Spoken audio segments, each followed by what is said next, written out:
Hello friends, an education में आप सभी का हार्दिक स्वागत है। मैं छोटे बाबू आपका हार्दिक स्वागत करता हूं आज के सेशन में, जो कि हमारा साइंस विषय से संबंधित है। और इसमें हम लोग कुल 41 वन लाइनर प्रश्नों का अभ्यास करेंगे। और ये जो प्रश्न है ये बीपीएससी 2.0 यानी शिक्षक भर्ती परीक्षा। तो चलिए शुरुआत करते हैं। यदि वीडियो अच्छा लगे तो लाइक शेयर सब्सक्राइब करेंगे और ये पूरा वीडियो देखेंगे ताकि आपको अच्छी तरह से अभ्यास हो सके। पहला प्रश्न है, मानव शरीर का सामान्य रक्तदाब कितना होता है? उत्तर है 80/120 mm। दूसरा प्रश्न, जब कोई बाहरी पदार्थ मानव रुधिर प्रणाली में प्रविष्ट होता है तो प्रतिक्रिया कौन प्रारंभ करता है? तो ये श्वेत रुधिर कणिकाएं प्रवेश करती है। तीसरा प्रश्न, रक्त स्कंदन में सहायक विटामिन होता है? तो ये आपका विटामिन के हो जाएगा। चौथा प्रश्न है, प्रकाशानुवर्तित संचलन किसके द्वारा नियंत्रित किया जाता है? तो ये ऑक्सिन के द्वारा नियंत्रित होता है। पांचवा प्रश्न है, नमक का भारी मात्रा में सेवन करने के बावजूद कौन सा ऐसा पशु है जिसको उच्च रक्तदाब यानी कि हाई ब्लड प्रेशर नहीं होता है? तो इसका सही उत्तर हो जाएगा ऊंट। छठवां प्रश्न है, रक्तचाप नियंत्रित किया जाता है किसके द्वारा किया जाता है? तो ये एड्रिनल ग्रंथि के द्वारा किया जाता है। बढ़ते हैं सातवें प्रश्न की तरफ और जानते हैं कि एक पक्षी के पंख तथा कीट के पर क्या होते हैं? तो ये समवर्ती अवयव होते हैं। प्रश्न 8 है, फर्न की स्त्रीधानी में कितनी ग्रीवा नाल कोशिकाएं पाई जाती है? तो ये एक पाई जाती है। 9वां प्रश्न है, आबादी में जीनों के संग्रह को क्या कहा जाता है? तो जीन पूल कहा जाता है।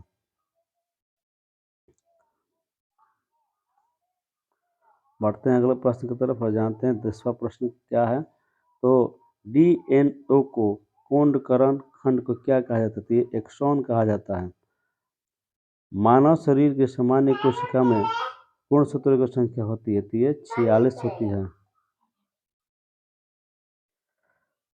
11वां प्रश्न है, मानव शरीर की सामान्य कोशिका में गुणसूत्रों की संख्या कितनी होती है? तो 46 तो पढ़ चुके हैं हम लोग। 12वां प्रश्न है, प्रोटीन की पाचन क्षमता होती है किससे नियंत्रित होता है? पेप्सी एंजाइम से। प्रश्न 13 है, जीवित कोशिका में रेडियोधर्मी तत्व का पता किस तकनीक से लगाया जाता है? स्व-विकिरणित चित्रघन ऑटो रेडियोग्राफी होता है। बढ़ते हैं 14वें प्रश्न की तरफ और जानते हैं कि अदरक तथा आलू के खाने योग्य भाग कौन सा होते हैं? तो बहुत सारे लोग जानते हैं कि जड़ खाते हैं, लेकिन इसका सही उत्तर होता है तना। हम उसका क्या खाते हैं? तना खाते हैं। 15वां प्रश्न है, पेड़ व पौधों द्वारा खाना तैयार करने की प्रक्रिया क्या कहलाती है? तो ये प्रकाश संश्लेषण यानी कि फोटोसिंथेसिस कहलाती है। 16वां प्रश्न, धातु की कठोर इनेमिल परत क्या होती है? तो ये कैल्शियम फास्फेट होती है।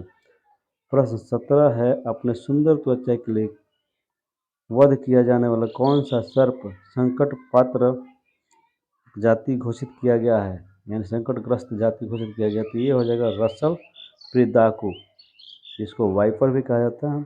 18वां प्रश्न है, मानव शरीर की सबसे बड़ी अस्थि क्या होती है? ये फीमर है।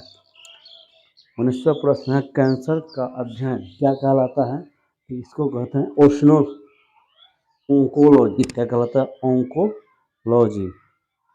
बढ़ते हैं 20वें प्रश्न की तरफ और जानते हैं कि गुर्दे की निस्यंदन इकाई कौन सी होती है? तो ये नेफ्रॉन होता है। 21वां प्रश्न है, अंडे में प्रोटीन पाया जाता है? तो अंडा का जो प्रोटीन होता है वो उजला भाग होता है और पीला वाला भाग क्या होता है? वसा होता है। 22वें प्रश्न की तरफ बढ़ते हैं और पता करते हैं कि एक लड़का पिता से क्रोमोसोम पाता है, कौन सा क्रोमोसोम पाता है? तो 22+Y। 23वां प्रश्न है, कीटभक्षी पादप ऐसी मिट्टी में उगते हैं जिसमें किस प्रकार की कमी होती है? तो इसका सही उत्तर हो जाएगा नाइट्रोजन। 24वें प्रश्न की तरफ जाते हैं और पढ़ते हैं कि कोशिका के भीतर श्वसन का केंद्र होता है? तो ये माइटोकॉन्ड्रिया होता है। 25वां प्रश्न, थैलेसीमिया एक आनुवंशिक बीमारी है, तो यह किसको प्रभावित करती है? तो ये रुधिर यानी कि रक्त को प्रभावित करते हैं। 26वां है, हड्डियों और दांतों के निर्माण के लिए आवश्यक तत्व क्या होते हैं? तो ये कैल्शियम व फास्फोरस होते हैं। 27वां प्रश्न, रेडियो सक्रिय स्ट्रॉन्शियम 90 के कारण कौन सा कैंसर हो जाता है? यानी रेडियो सक्रिय स्ट्रॉन्शियम 90 के कारण कौन सा कैंसर हो जाता है? तो त्वचा का कैंसर होता है।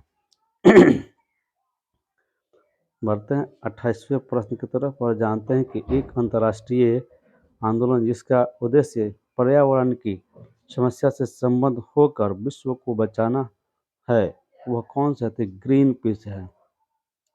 29वें प्रश्न की तरफ बढ़ते हैं और जानते हैं कि प्रदूषण को रोकने के लिए निम्नलिखित में से कौन से अपतृण खरपतवार को उपयोगी पाया गया? तो यह है पार्थेनियम और हाथी घास।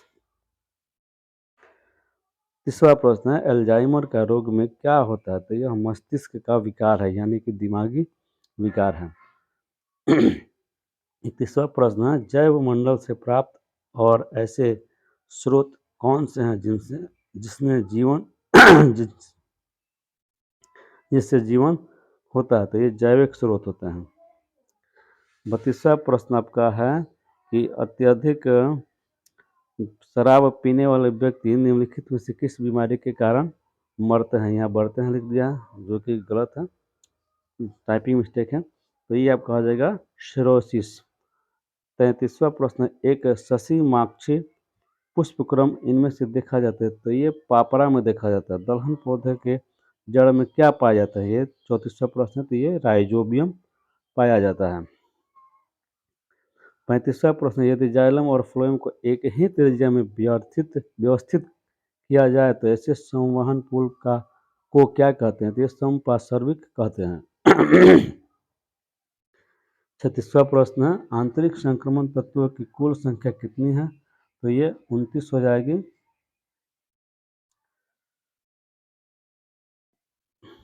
36वां प्रश्न, मानव शरीर में पाए जाने वाली अमीनो अम्ल की संख्या कितनी होती है? तो 20 होती है।